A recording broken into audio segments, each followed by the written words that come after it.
አክብሩ ሰንበትየ ሰንበት ቦአ ኢየሱስ ምኵራቦሙ ለአይሁድ በሰንበት አጋንንተ አውፅአ ወበቃሉ ለለምጽ አንጽሐ በሰንበት ቦአ ኢየሱስ ምኵራቦሙ ለአይሁድ በሰንበት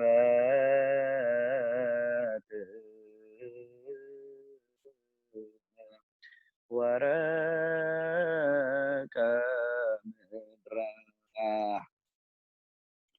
ወገብረ ጽቡረ ወበምርሐቁ አህየወ እውረ በሰንበት ቦአ ኢየሱስ ምኵራቦሙ ለአይሁድ ዘየዝዞሙ ለደመናት ያውርዱ ዝናመ ውስተ ኩሉ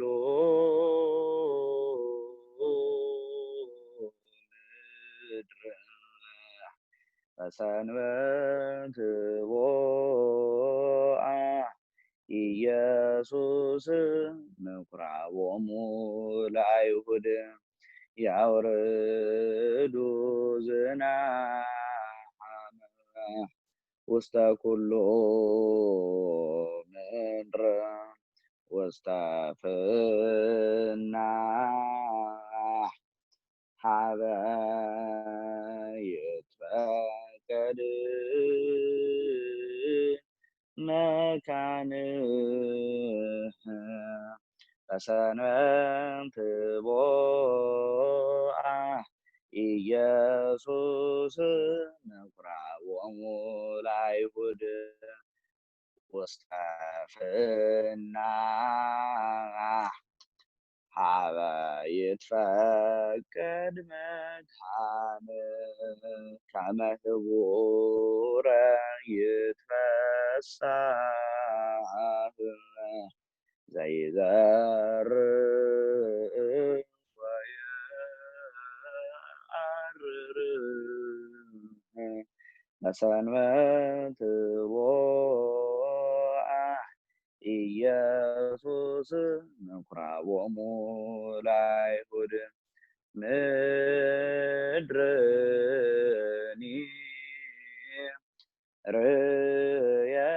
ርእየቶ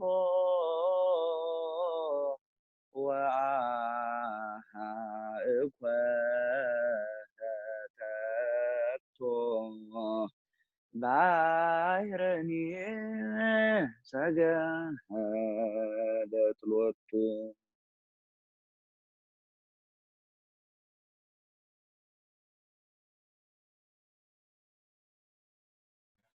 አሜን። በእውነት ለወንድማችን ለዲያቆን በረከት ይኩን። ዝማሬ መላእክት ይሰማልን፣ ዝማሬ መላእክትን ያሰማልን፣ ዝማሬ መላእክትን ያሰማልን፣ መንግሥተ ሰማያት ያወርስልን። May you hear the hymns of the angels, Diakon Buruka. If anybody doesn't know, that's like he explained it. I'm gonna explain it in English. That's the Muslim said for today. For every Sunday of the year, Qudus Yared put what's called a mezmur for every Sunday that goes together with the readings of Nkadasi, the Meleks of Paulos, of Gibor Hawarat, and of the Wangel and the Misbach, everything together that corresponds with the readings. This is the where this is the Mazmur Qudus Yared had put for this Sunday. So thank you, our brother, for presenting that. Now we're going to go to to Dr. Abebe for the educational teaching.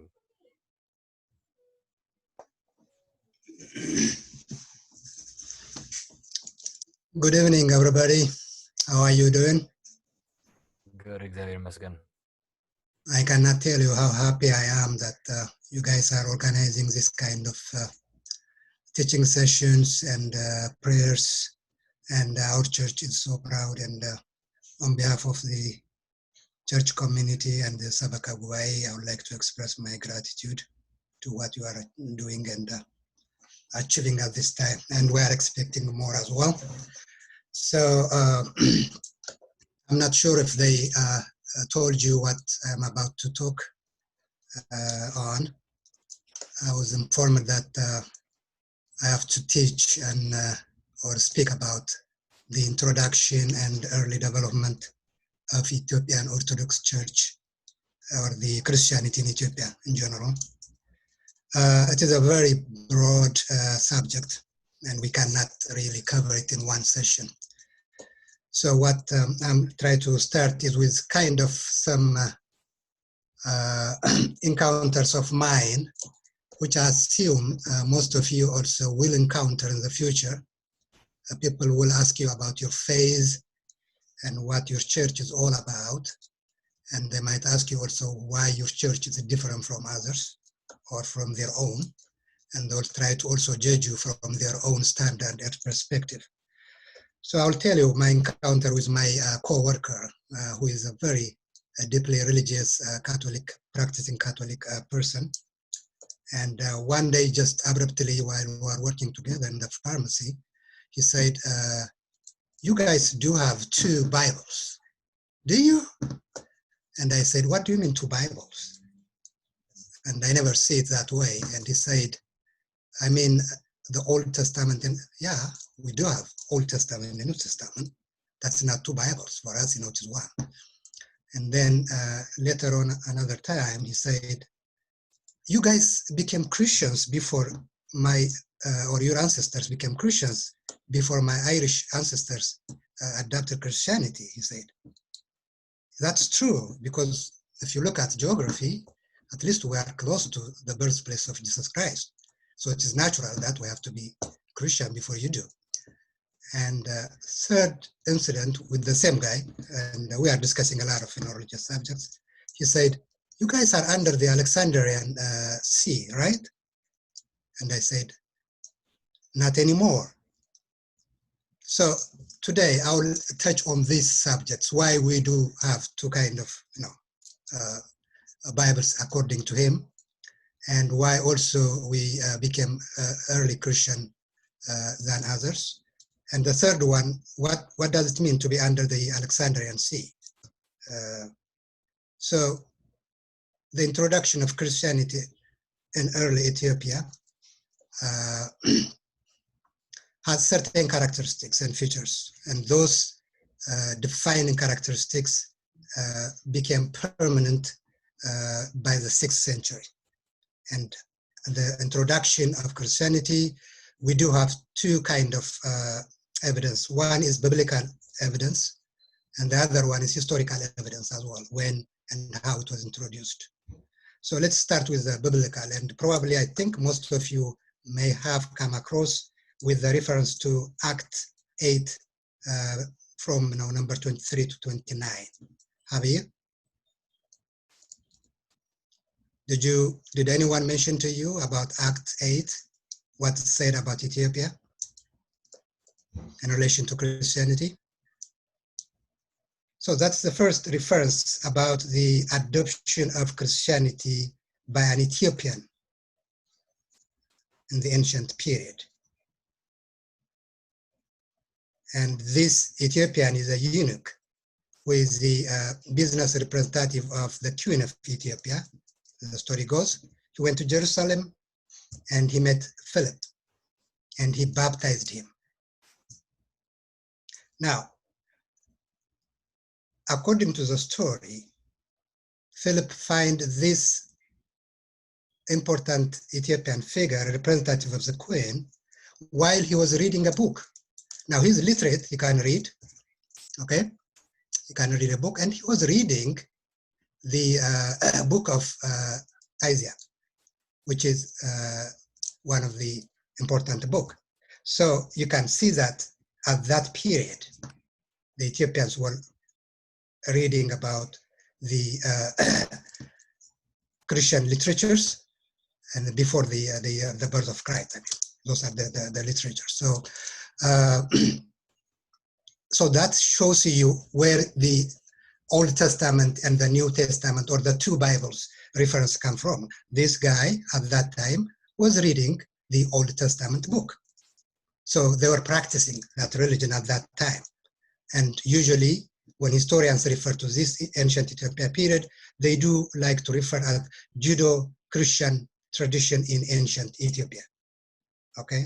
And that also linked to the whole issue of, I don't want to discuss here, but with the Falasha issue or the Beta Israel issue, who were sent, who were taken to Israel about the 1990s. They used to live in Gondar area, and they were practicing Judaism. So these have linked into that ancient period, so the Judo-Christian tradition. So that is one of the reference of the two Bible, okay? So now we know Philip baptized the eunuch of the queen of Aksumite queen. So what will follow is that person will come back to Aksum, and naturally he will teach that religion, okay? So at this time, we cannot say that Christianity became an official religion. This was in the 1st century. It was not, but probably, most likely, people will practice it before it became an official religion of the state. Now, later on, we do have historical references when it became officially an Ethiopian state religion. That doesn't mean that Christianity was introduced at that period, but it became an official state religion, okay? So two concepts are different. Christianity could have been introduced through that eunuch and other merchants as well to ancient Ethiopia before it became an official state religion. So when did it become official state religion? That was in the 4th century. So 3 centuries later, about 350s, around the 350s period. So how do we know at that time? What are our evidence, historical evidence? So we do have a couple of evidence in here. The first one is, at that period, the emperor or the Nugusa Nagast was Izana. And some references put that Izana Saizana, they were saying that he was ruling with his brother. So two brothers crowning themselves at the same time. But the king was referred as Izana.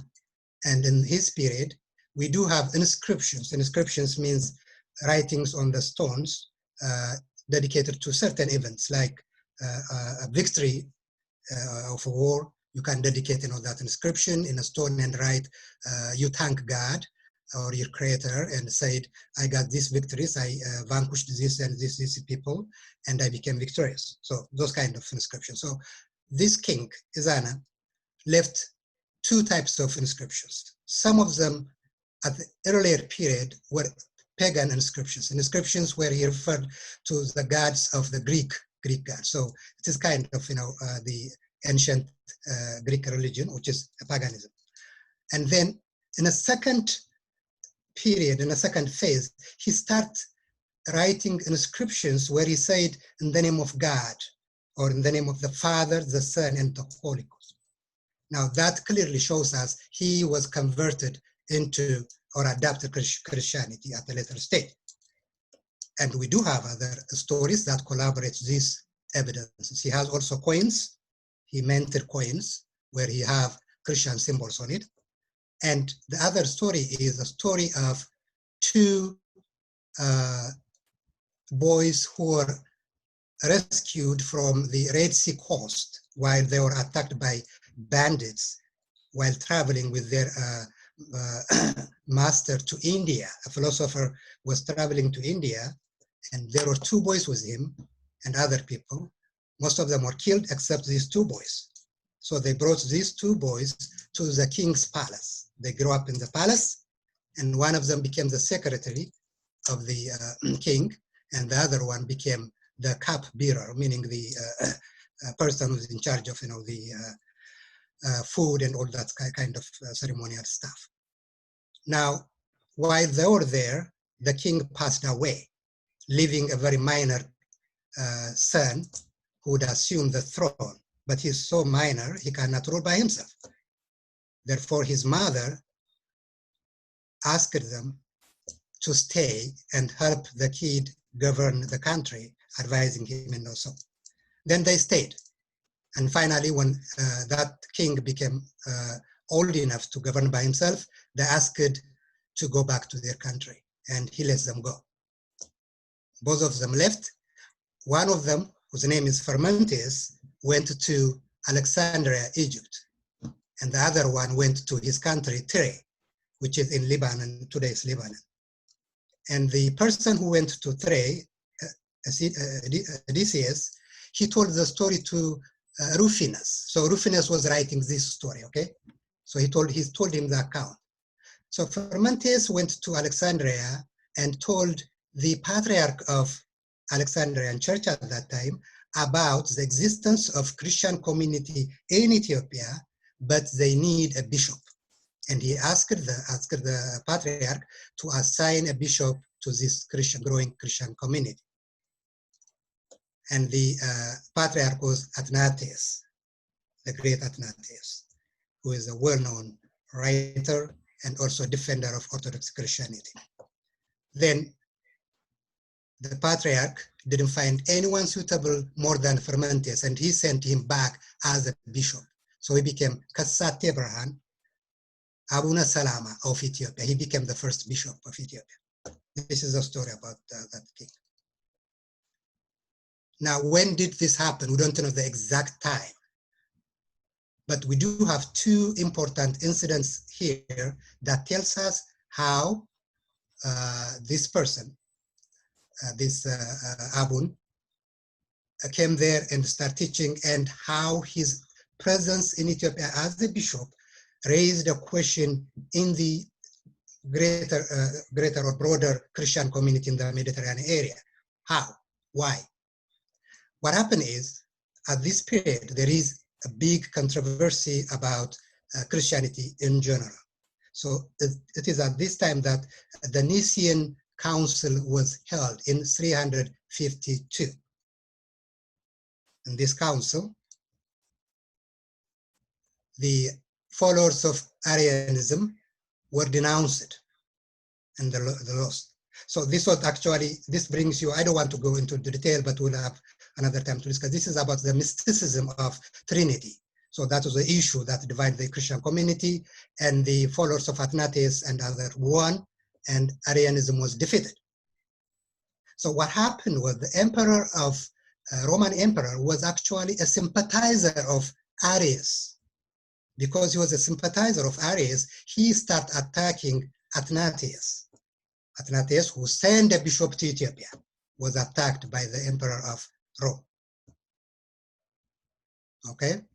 So what he did was, the emperor of Rome, he sent a letter to the king of Ethiopia, or the Aksumite Empire. He sent a letter requesting the king of Aksum to send the bishop back to him because of the purity of, the question of the purity of his faith. What he's saying is he's not followers of Arianism. But the Ethiopian king set a standard which until today we are following. He refused to send the bishop. He said no. And this is the starting point of one of the questions my friend mentioned to me, that we are under the Alexandrian Sea. So starting from this time until 1959, Ethiopia Orthodox Church used to bring its bishop from Alexandria. So that was a very complicated and also a very serious issue in Ethiopian, in the history of Ethiopian Orthodox Church. So you have to send with a lot of gold to bring a bishop, a lot of times. And the country went without a bishop for more than 30 years at a time. Can you imagine what will happen in that 30 years? A lot of priests may pass away, and there is no way to replace them because there is no bishop to consecrate, a deacon and a priest. So the country, a lot of churches might be closed as well. So that affects the progress and the expansion of Ethiopian Orthodox Church and its development as well. Now, so this was happening in that area. And remember, the Alexandrian Church justified that Ethiopia should bring its bishop from Alexandria using the Nicene Council. They said it was stated in that council that Ethiopia should not have its own patriarch. It should bring a bishop from Alexandria. So that statement was included in the Fisseha Negest Article 42. So they use that as a fact to establish the connection or the dominance of Alexandria over Ethiopian Church. So that is one of the features I want you to keep in mind that affect Ethiopia, the progress and development of Ethiopian Orthodox Church for a long time. Now the second, now this is the fact now that we established Izana's inscription, Izana's coin, plus the letter he received from the Emperor of Rome told us about the introduction of Christianity, it became the state religion, and there was a bishop also who was sent by the Alexandrian Patriarch. So that is a fact, and this is about, as I told you, the letter came to Ethiopia around 356. That is right away, 4 years later about the council.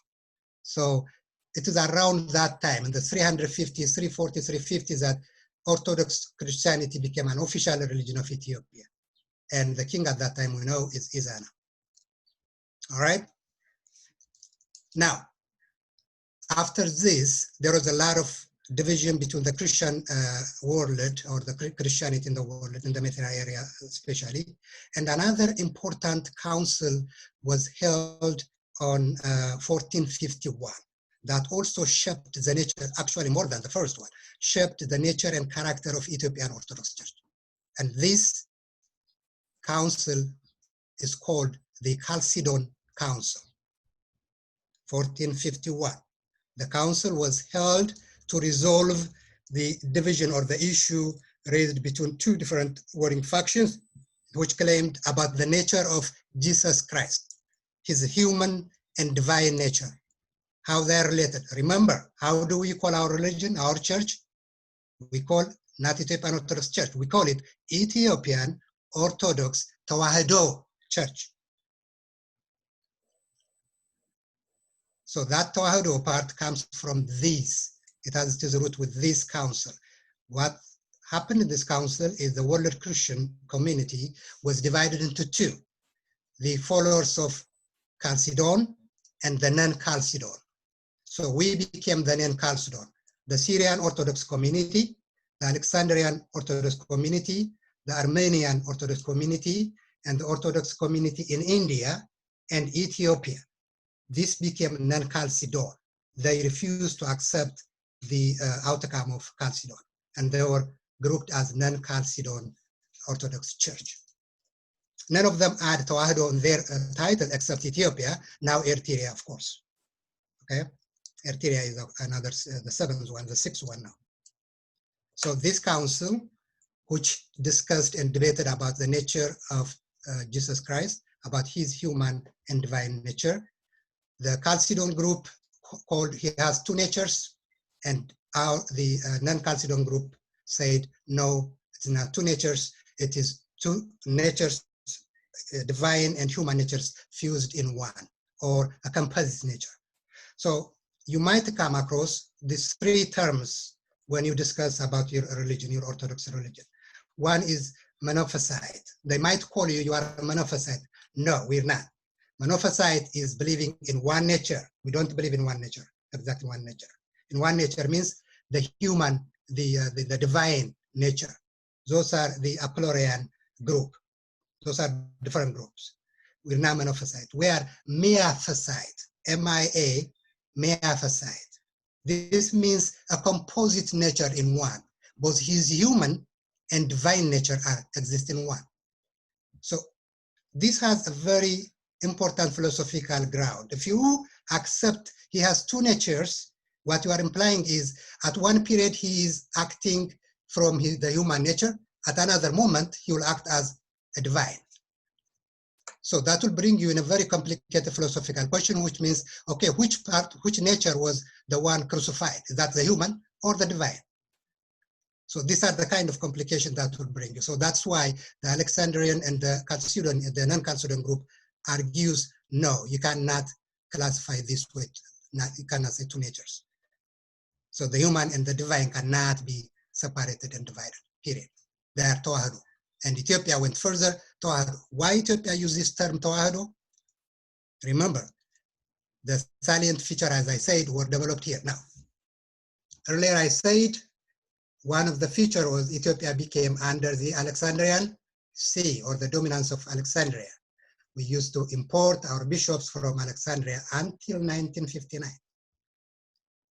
And even in 1959, when we do have our own patriarch, the struggle was so protracted.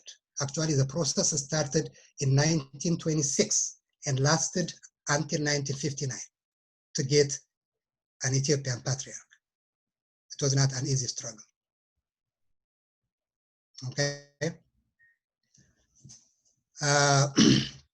That is one of the characteristics of Ethiopian Orthodox Church from the start. The second one is, as I said, it was the conversion of the king of Aksum. So starting from that time until recently, until 1974, until the Ethiopian Revolution, church and state in Ethiopia work always hand in gloves. They are one and the same. The church is together with the state, okay? It tied with the state. The state supports the church with a lot of financial things, all protection and everything. So the church works with the state. It is the state religion. And the third characteristic, as I said, was it became a non-Chalcedon group and the Tewahido. But Ethiopians, or our ancestors, our fathers, developed these philosophical understanding of the nature of Jesus Christ further throughout the period. And finally, they did actually develop deeper understanding and articulation in the 16th and 17th century. What happened at that time? I will come back in another session. That time, what happened was Ethiopia was challenged by Western Christianity to abandon its tradition and faith and accepted Catholicism. And actually, Catholicism became an official religion in 1622 during the reign of Emperor Suetonius. Okay, this is called the Jesuit interlude in Ethiopian history.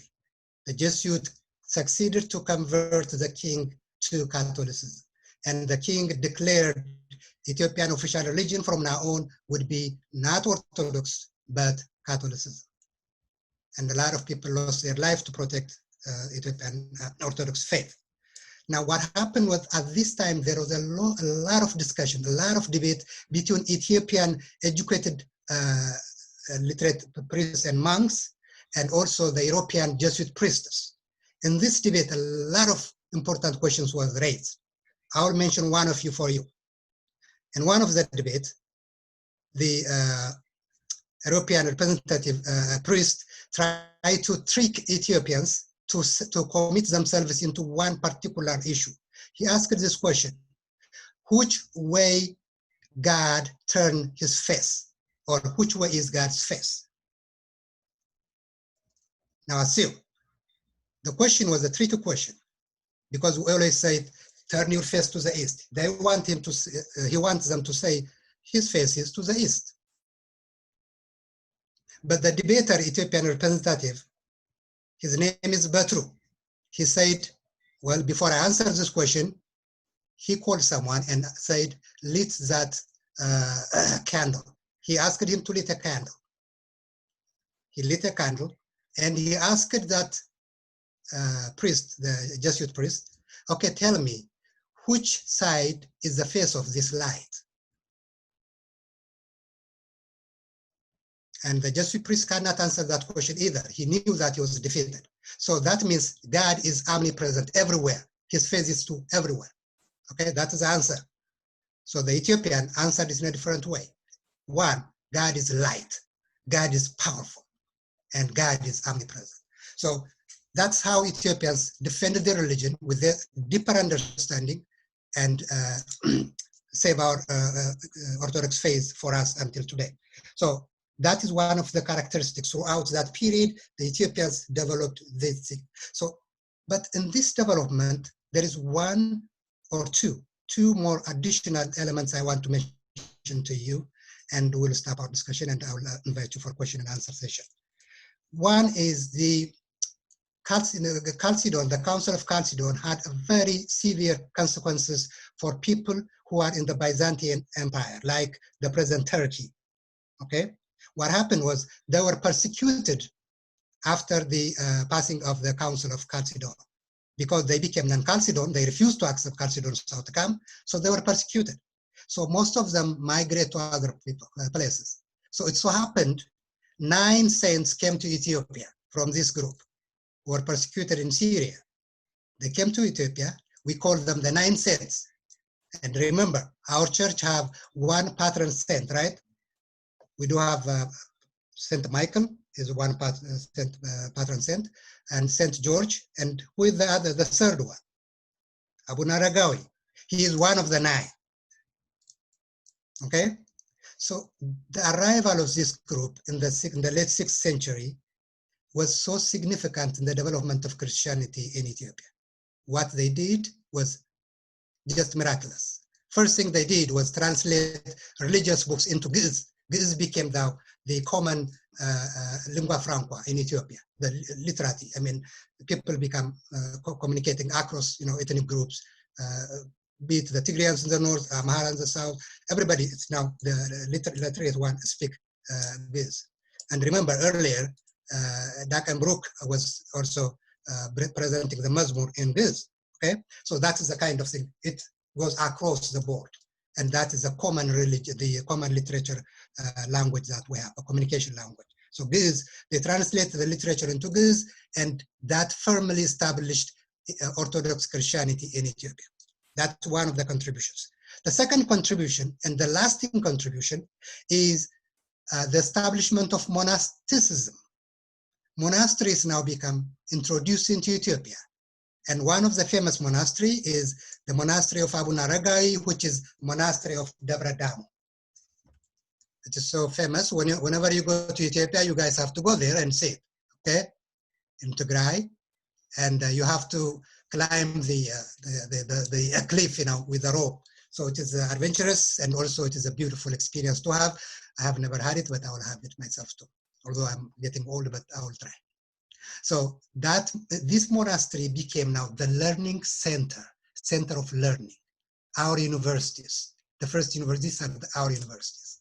And these are the center of our educational experiences. And remember, one of the famous religious father was Abu Natak Lahamanut from Shawa. Do you know where he got his education? One is in the Amhara area, which is called Lake Haik, the monastery of Haik. The second one is the monastery of Debre. You have to go to the monastery of Debre. That is the center to get your education.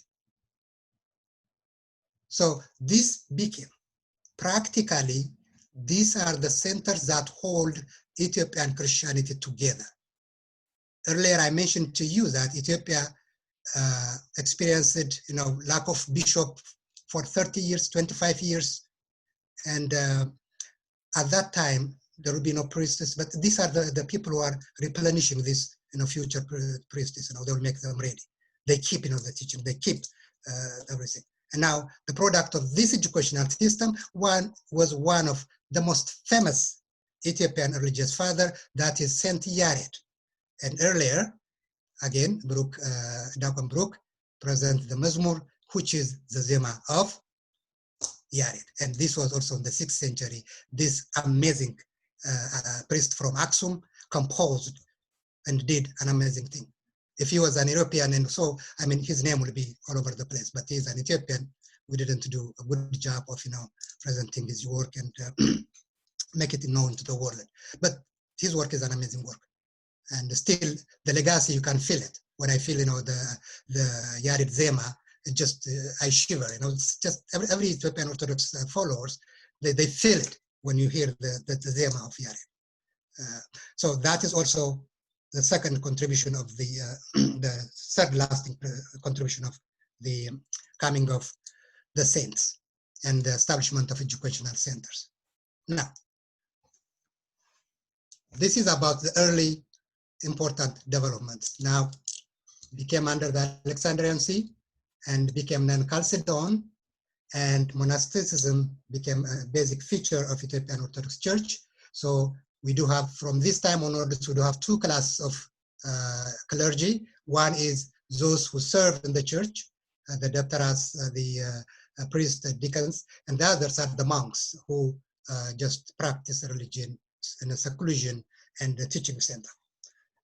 So this is the earlier period of Christianity's development in northern Ethiopia, current northern Ethiopia and central Ethiopia. And with time, Christianity start spreading south and central to central and southern period, part of Ethiopia, current Ethiopia. And also Christianity start facing major challenges from two groups. One is from the followers of traditional religion, which we call it pagan, and the other one is from Islam. In the 7th century, the rise of Islam in Saudi Arabia and the Arabian Peninsula also affect Christianity, Ethiopian Christianity specifically. So Ethiopia now, next time I'll present you the maps of the Christian kingdom and how it follows, it develops. It is amazing. If you look at the central highlands from Eritrea to Shoa and you go to Gamugofa, which is called Bahar Gamo. So these are the highlands just across the country from north to south. And when you go to east and west lowlands, those are also became places where religion of Islam became dominant practice. So this is the main features I want you to get out of this early development of Ethiopia. Now we do have our evidence, biblical evidence about the introduction of Christianity in Ethiopia, although it was not accepted as a state religion right away. It takes, about 2-3 centuries to develop, percolate among the people, spread and develop to that. And the second one is the introduction and acceptance of Christianity by the state. It became a state religion, to get the support of the state, and it has the state backing, and it will expand and develop further, and it has the resources to do that. Now, and I will leave you with one final characteristic of Ethiopian Orthodox Church. After the experiments of the 9th century, develop a different kind of nature. We call it syncretism. It is not evangelist. It doesn't go out and teach and convert. No, it is syncretism. It lives with the people, go with the people and be within the community, and people with their own free wish got converted. And we'll also look at it next time. The Ethiopian kings as well never forced their subjects, except some exceptions. In some exceptions, never forced their subjects to be converted forcefully to Christianity. It is a goodwill. People converted to Christianity by their own goodwill. So Ethiopian Orthodox Church had the characteristic of syncretism. And there was an attempt to change this syncretism, sometimes during the reign of the Jacob, and also later on during the reign of Emperor Haile Selassie. They tried to make it an active proselytizing, but the church didn't develop that characteristics, and the church also didn't go out and teach, practice teaching in a wider variety. And the church confined its activity within the Christian community, not going out and do that. So there are rare exceptions, but these are far and beyond. Very rare exception. So Ethiopian Orthodox Church, unlike the Western Protestantism and Catholicism through the Jesuit missionaries, is not proselytizing or evangelic kind of church. It is a syncretist church. Live through it, and people come and join. You go and establish a community like a monastery of Zukwala monastery. People around Zukwala will come and join you. That's how it goes. And that's also another characteristic. It developed after the arrival of the 9th century in Ethiopia. So practically, this is what happened at this period. Now, I will throw some facts to you and some actually important issues probably some of you might heard in Ethiopia, there is an issue which is called the Kabat religion followers. When did it start? And there is also Hulat Lidat and Sos Lidat and all other kind of House of Iwastat was all kind of issues in Ethiopian Orthodox Church. These are debates about different issues, and next time we'll see how Ethiopians resolve these issues. And at least there have been 4 and 5 major councils held in Ethiopia. They do solve their problem by debating and also organizing council. One of the famous council was the Council of Debre, the Council of Boromeda in 1878, which was called by Emperor Johannes IV of Tigray, and also from Tigray. The other one is Emperor Zara Yacob, the Council of Debre Matmak. He also organized another council to resolve the division of the church between North and South. And at this time, there is another issue that developing between Tewahido and Kabat group. So this issue became very, very critical issue after the arrival of the Jesuit missionaries in Ethiopia in the 16th and 17th century, when they introduced a debate about the nature of Christ, and we Ethiopians also fall into that, and we start calling or getting group one called Sost Lidat, the other one Hulat Lidat. Hulat means two births, and 3 births, and also the Kabat group. So these are different groups, and we'll discuss how this issue was resolved in a later session. And these were also consequences of Ethiopia's engagement with Western Christianity in the 16th, 17th century, and still we are living with its aftermath. At this time, there is that challenge to the Orthodox Church community. I think in short, this is what I want you to get today. And next time I will bring some of the other issues development in terms of Ethiopian architecture, in terms of Ethiopian Zema, Ethiopian Kne, Ethiopian educational development. This is a very, very rich tradition and the like. So I want you also to defend and proudly say, yes, I am Ethiopian Orthodox Tewahido Church, because I believe the 2 natures exist in one, not as the 2 separate natures. They don't. If you do, you will fall into that problem of saying the human nature experiences, the divine nature experiences, this kind of division. All right, I think I will stop here, and if you have questions, I will go over that regarding this ancient or early Christianity and Orthodox Christian development in northern Ethiopia. Thank you. was ቃሪው ተሰማለን ለባችን ለዶክተር አበበ. Thank you so much for teaching us about the early history of our religion. ቃሪው ተሰማለን መንግስተ ሰማያት ያወርስልን. May you hear the words of life. Next, we're gonna have Mezmur by our brother Diakon Buraka. Then after Mezmur, we're gonna have Q&A session by Dr. Abebe. So Diakon Buraka, stage is yours.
until then, we can have our Q&A session.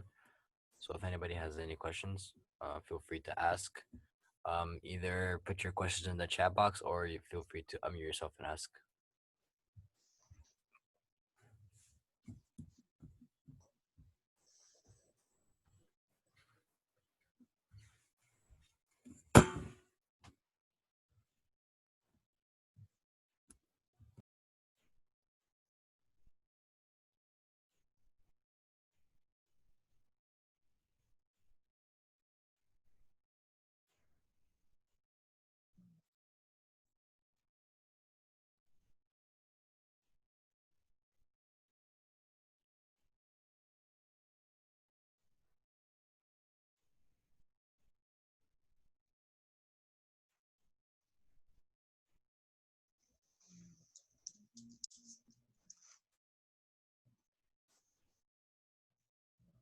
If anybody has any questions, put your questions in the chat box or unmute yourselves.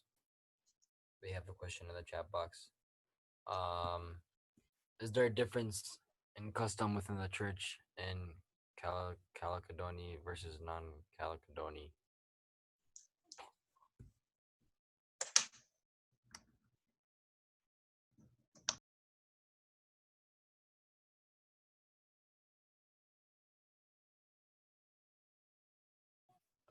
You're muted. The practices might vary in terms of custom, local custom, but not in total principles. Sometimes when you look at it, it kind of became a matter of word splitting. You might say it is word splitting. Why they are fighting over this? Okay, so no, there is no differences that much, but there are certain differences in terms of other practices, not in terms of major issues. If you go to a Greek Orthodox Church, there are certain light, slight kind of differences, but not much. And even in Catholicism, I mean, you'll see the major tenets are there, like the veneration of Mary, Saint Mary. They don't, venerate like us, but still there. And others are not that much, but yes, like if you see ours in terms, it is not a Chalcedonian issue, but if you look at ours, it is the center of our practice is at Tabot. Okay, that's different. The reason I raised earlier about the the unique experience in ancient Israel with about the relation, that Old Testament relationship and how it comes about. I didn't go and touch that one, but the Tabot is central to us, but not to any other church I know. But this has nothing to do with Chalcedonian. So in Chalcedonian, the debate was about Jesus Christ's nature, but still we do He is our Lord, and they say also this is our Lord, their Lord. So but there is none. You can't say practically nil to that aspect. But the church practices are influenced by a lot of customs in a different areas, not exactly on this debate on this issue. So the Chalcedonian, there have been a lot of reproach, they try to resolve this thing, but the Eastern Orthodox Church are coming together a little bit, and also there is a reproach between Eastern Orthodox Church and Catholicism. They were trying to work out also as well.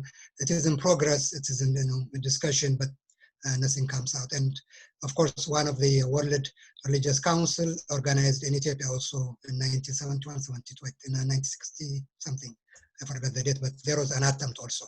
Ethiopia tried to bring this group as well together. So I'll answer that no, but not related to Chalcedon itself. But in other area, yes, custom and tradition affect religious practice in some areas.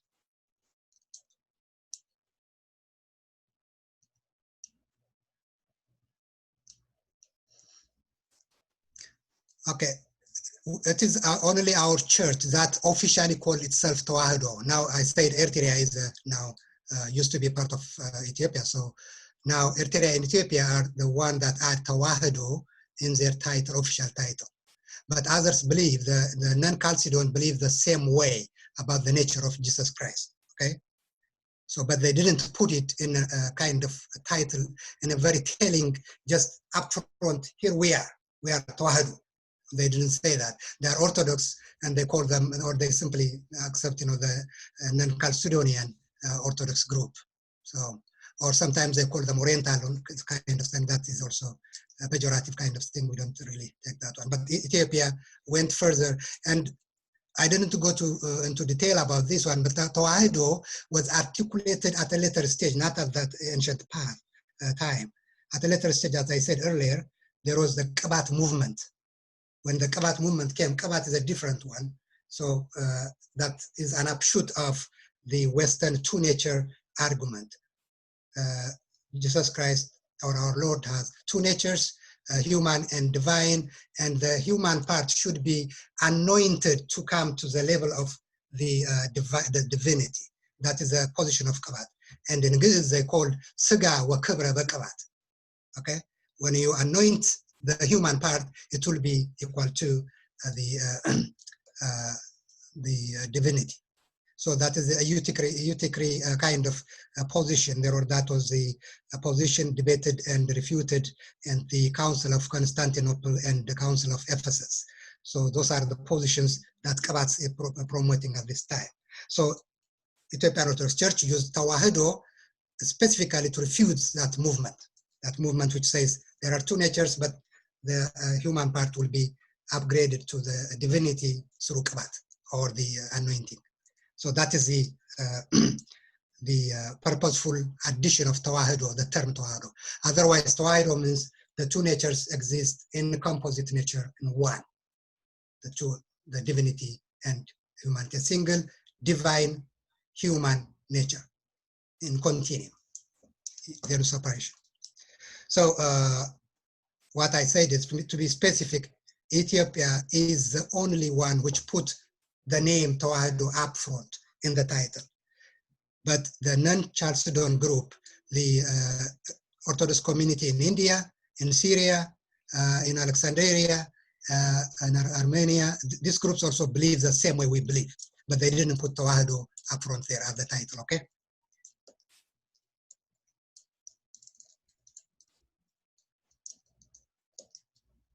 Chat. Is our religion the only Tewahido religion out there? Yeah, that's what I answered. It is not the only Tewahido. Tewahido means the non-Chalcedon groups are all Tewahido groups, okay? But they don't use the term Tewahido or any English equivalent of it in their description of themselves. They simply called the Orthodox Church of Syria, the Coptic Church of Alexandria, something like that. So we Ethiopians, the Orthodox Church, use Tewahido as a significant reflection and description of itself, which is telling. I mean, when you say Tewahido, meaning there is no two nature, but one composite nature, or Miaphysite. So just out there, we are not Monophysite, but Miaphysite, but it's composite nature, Tewahido. We didn't say it's just Ethiopian Orthodox, one nature or something. We didn't say that. We said Tewahido. When you say Tewahido, meaning there are things that should be mixed or get together, right? Or existing composite. Tewahido meaning Tewahadu, or they were mixed, or they were getting together. Mixed is a different, not the right term, but they compose it together, or compose together. That is the term Tewahido refers to.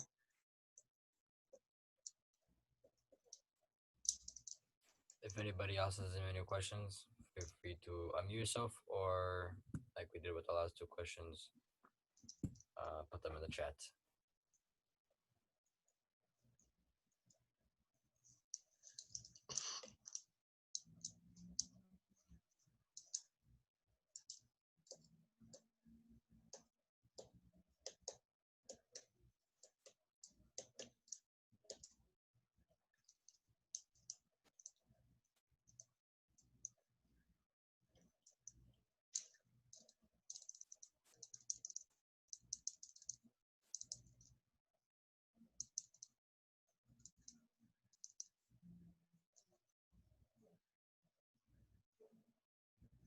We have another question. Is syncretism practiced among all Orthodox groups? Okay, Naomi, syncretism is not kind of practice. Syncretism is kind of an approach in terms of, you know, spreading your religion or expanding your religion. Syncretism is just inviting people to come in. Once you go to the community, they're there, you live with them, and they become part of your, they're enjoying you. You're not going there and say, this is this and this, try to evangelize them, like the Western evangelist organize a missionary. Like our church didn't have a missionary group, does we? Do we have it? No. Did you see our church or our priests going out in the community in Wheaton and trying to convert people? No, we don't do that. This is our nature. Our nature is we exist in the community, but if people come to learn about our religion and learn and convert, we do that. We're okay. So that's how syncretism goes, is we go there, you put together things, you know, by inviting, or by people by their own free will, they will come and join you, and slowly you expand.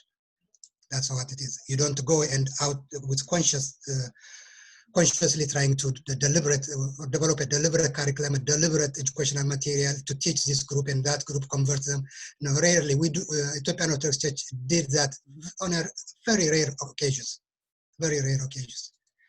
Like Abuna Takla Haymanot did in certain area around southern Shoa and southern Ethiopia today, a certain period, and the early, the 9th century to some extent did in northern Ethiopia, and there are some occasions as well. But other than that, Ethiopian Orthodox just go to the community. If you just take the example of Zukwala, it is on the top of mountain. They build there, so people will hear about the healing power of the church, or it is Sabbath, or that, so they will be attracted by all that kind of, that's what you call syncretism.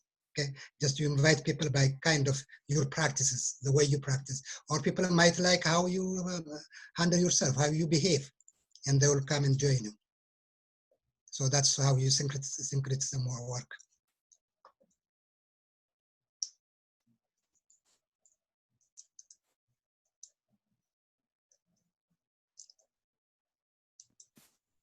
If anybody has any more questions, feel free to ask.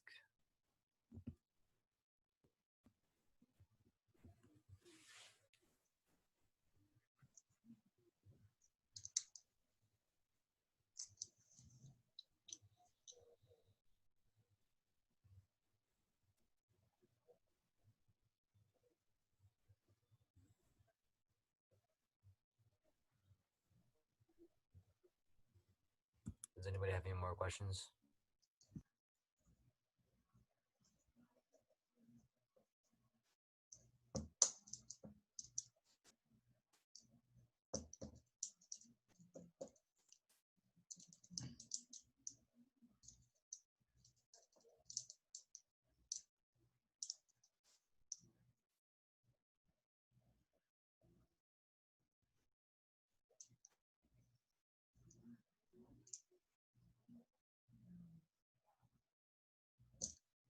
Last chance for any more questions anybody has.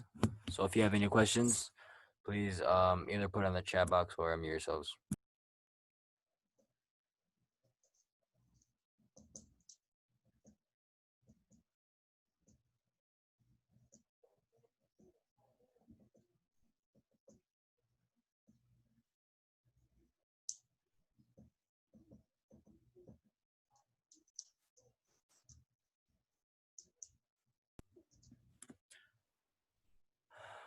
If not, then we'll finish the Q&A session there.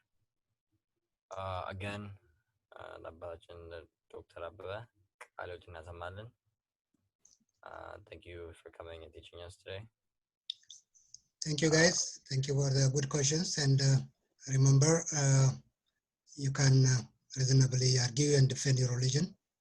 And there is a lot of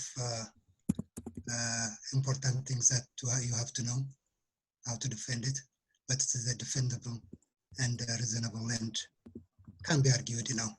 The right phase is the Ethiopian Orthodox Church and close to the original practices as well. And remember that we do have the Old and the New Testament, because we do believe you cannot understand New Testament without understanding the Old Testament. And that is also in every philosophical debate or in any form you can defend it. Yes, you cannot understand New Testament without understanding the Old Testament. The Old Testament is there also to understand the New Testament. So that's why my friend later understand that why he called our two Bibles. But for us, it's one Bible. So continue. All right, thank you. I appreciate that. And we'll meet again. We'll continue from here with God's grace. And the time will be in the future. We'll meet again and try to develop further these concepts that I introduced. We'll dig into more details and put flashes into that. I just gave you the skeleton and the outline now. Okay, thank you. All right. Thank you for being here and teaching us. Because of now we're gonna have Warab by our brother Diakumburuka. Diakumburuka, if you're here, please unmute yourself and Qatar.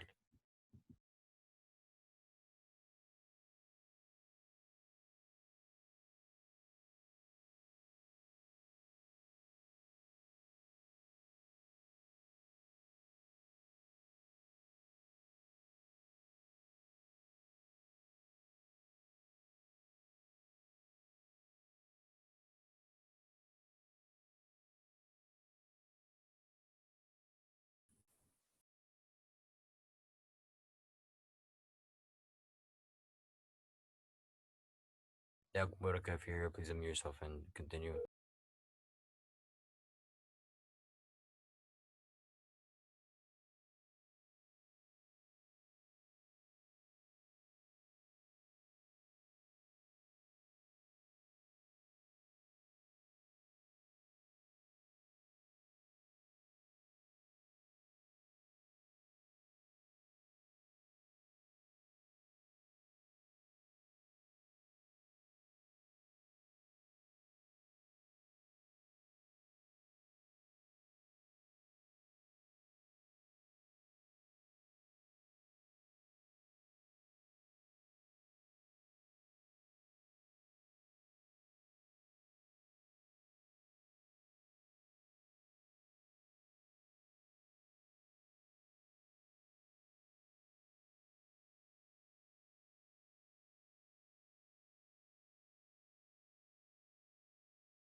مدرني رجعت وعقدت مدرني رياتو وإخواتتو بار بارني سجد Adafrotu barini saga adafrotu بارني سجد أدرد barini saga adafrotu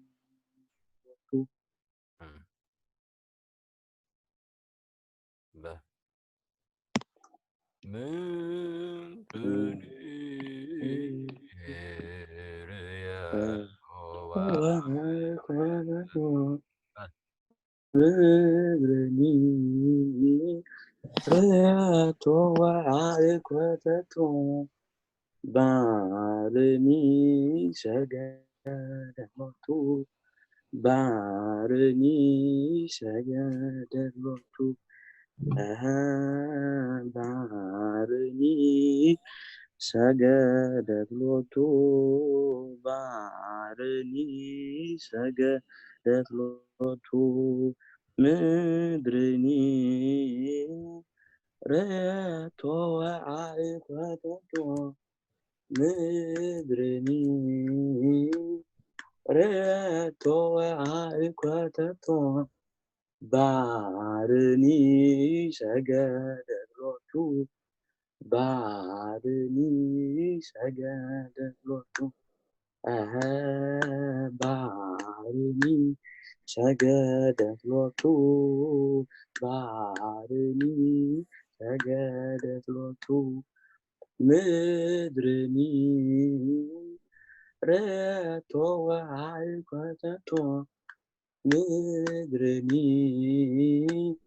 ረቶ ወአይኮተቶ ባርኒ ሰገደሎቱ ባርኒ ሰገደሎቱ ባርኒ ሰገደሎቱ ባርኒ ሰገደሎቱ አሜን። አሪዎችን ያሰማልን።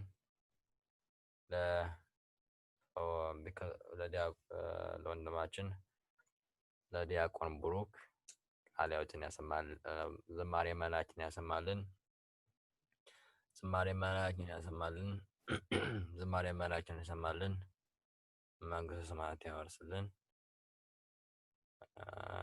because of technical difficulties, Diakon Buruk couldn't join, so we had our brother Diakon Buruk to say the word for us. Close enough.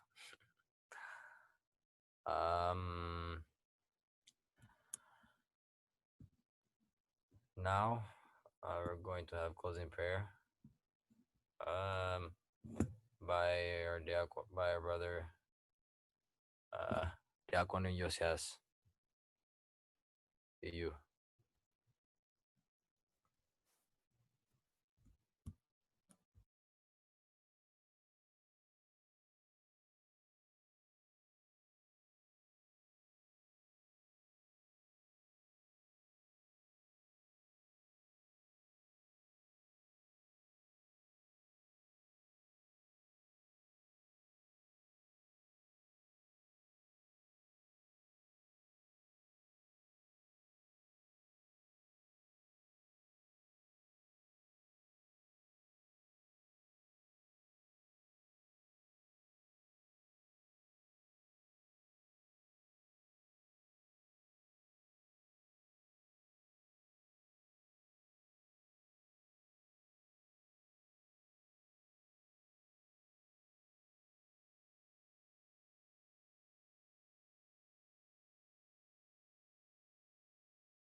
Diakon says, please unmute yourself and end us with prayer.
በስመ አብ ወወልድ ወመንፈስ ቅዱስ አሐዱ አምላክ አሜን።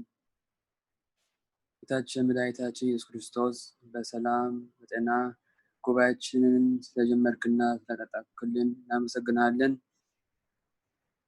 እንዲህ ብለህ እመቤታችን ስምን እንጠራለን። አባታችን ሆይ በሰማያት የምትኖር ስምህ ይቀደስ፣ መንግስትህ ትምጣ፣ ፈቃድህ በሰማይ እንደሆነች እንዲሁም በምድር ትሁን። የዕለት እንጀራችንን ስጠን ዛሬ፣ በደላችንን ይቅር በለን እኛም በደል ይቅር እንደምንል። አቤቱ ሕማም አታግባን ከክፉ ሁሉ አድነን እንጂ መንግስት ያንተ ናትና፣ ኃይል፣ ክብር፣ ምስጋና ለዘላለሙ አሜን። ሰላም እንልሻለን፣ በሐሳብሽ ድንግል ነሽ፣ በሥጋሽም ድንግል ነሽ። የአሸናፊ እግዚአብሔር እናት ሆይ ሰላምታ ይድረስሽ። አንቺ የተባረክሽ ነሽ፣ የማኅፀንሽ ፍሬ የተባረከ ነው። ጸጋን የተመላሽ ሆይ ደስ ይበልሽ፣ እግዚአብሔር ከአንቺ ጋር ነውና ከተወደደው ልጅሽ ከጌታችን ከመድኃኒታችን ከኢየሱስ ክርስቶስ ዘንድ ይቅርታና ምሕረትን ለምኝልን ኃጢአታችንን ያስተሰርይልን ዘንድ ለዘላለሙ አሜን። Thank you everybody for joining. Thank you for the teaching by Dr. Abebe, and thank you for the mezmurs from both of our deacons, Diakon Baruch and other Diakon Baruch. Thank you guys for coming. Have a great evening, everybody. Malcolm Sanavet. Basalam Have a great night.